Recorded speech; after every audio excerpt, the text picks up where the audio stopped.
Kata-katanya begini. Lalu ketika berkumpul, maksudnya Kristus dengan para murid, mereka bertanya kepadanya.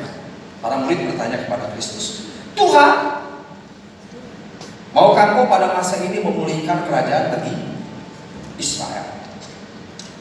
Jawabnya kepada mereka, jawab Yesus, kamu tidak perlu mengetahui masa dan waktu yang ditetapkan Bapa sendiri menurut kuasanya. Tetapi kamu akan menerima kuasa bila mana Roh Kudus turun ke atas kamu, dan kamu akan menjadi apa? Saksi-saksiku. Dimulai dari mana? Yerusalem, dan di seluruh Yudea dan Samaria sampai ke ujung bumi. Nah, biasanya saya kalau menyampaikan firman Tuhan, selalu saya akan menjelaskan tentang bingkai.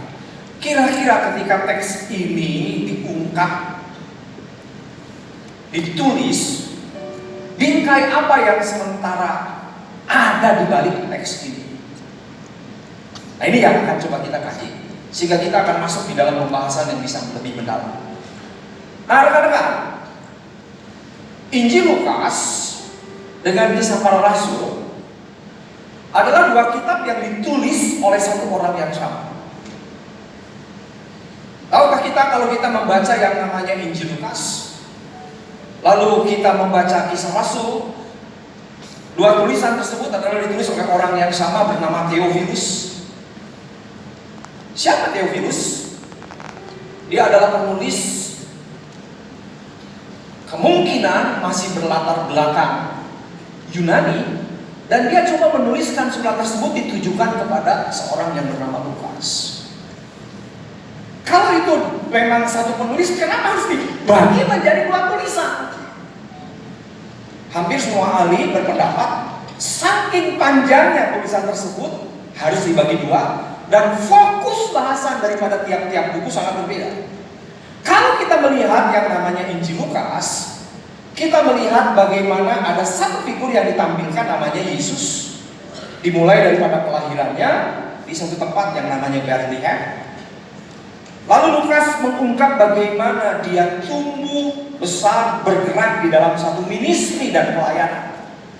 Sampai puncaknya ada di kayu salib. Lalu dia mengalami yang namanya kebangkitan. Sehingga Injil Lukas terfokus kepada satu figur yang namanya Kristus di dalam fase yang pertama. Lahir, berkarya, melayani, meletakkan dasar, dia disalibkan, dan dia dibangkitkan. Pasca kebangkitan, para murid bertanya, so what next? Saya sudah berikan hidup saya, berikan segala sesuatu kepada Kristus, dan harapan kami dia akan menjadi Mesias yang menjadi Raja. Tapi tiba-tiba dia disalibkan. Lalu ada satu miracle, dia bangkit. Pertanyaan, kalau dia bangkit, what next? Kisah Rasul menjelaskan pasca kehadiran, pelayanan, dan kebangkitan Kristus. Jadi sekali lagi, inilah fokus yang kedua.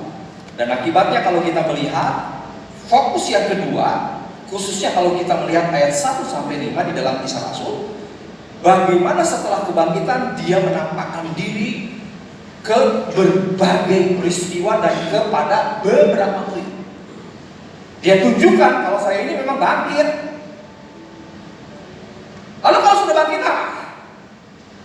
Kalau lihat teks tadi, dia memberikan satu mandat. Mandatnya apa? Kamu harus menjadi apa? Saksi. Ada satu dasar fondasi yang dibangun, ada satu landasan yang dibangun oleh Kristus. Dan ini bisa menjadi satu movement, gerakan, satu gerakan baru daripada gerakan kerajaan Allah. Tetapi kalau movement ini didiamkan, akan berubah bisa menjadi monumen, sesuatu yang statik dan mati. So what next? Bagaimana satu gerakan yang bersifat baru diletakkan oleh Kristus agar terus menggelundung menjadi suatu bola salju yang besar. Butuh diteruskan. Karena itu dia butuh yang namanya coworker, rekan sekerja. Itulah yang disebut dengan saksi. Saya coba perjelas dengan satu gambaran. Dulu saya tinggal di satu desa, dan bagi kami yang di desa, hari besar itu biasanya salah satunya itu 17 Agustus. Nah, di 17 Agustus yang saya masih ingat, selalu ada pertandingan lari, bukan? Nah, salah satu pertandingan favorit dari RT kami adalah pertandingan lari estafet. Saya nggak tahu kenapa, kepilih aja jadi pelari estafet. Padahal kalau disebut lari, nggak hebat-hebat banget. Ada orang yang lebih cepat.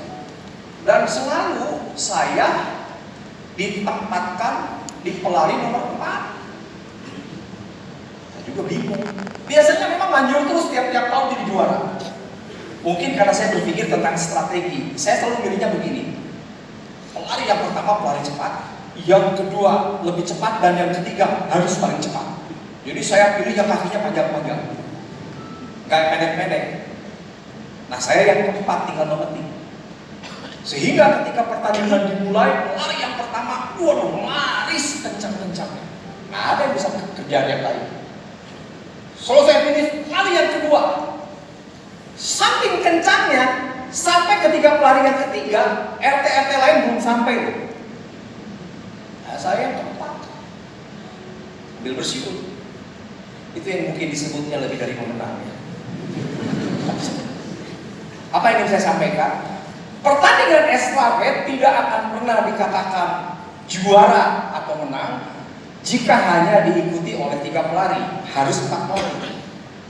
Dan sekaligus, kalau satu pelari melakukan kesalahan, maka semuanya dianggap batal. Saya geser ke bagian ini. Kristus itu pelari pertama. Dia letakkan dasar. Rasul-rasul mengambil tongkat estafet dan mereka mulai berlari meneruskannya. Dilanjutkan dengan bapak gereja. Dan hari ini itu ada tangan kita dong. Sehingga kalau kita lihat runtutannya, we are Christ witness. Kita semua adalah saksi daripada apa? Yesus.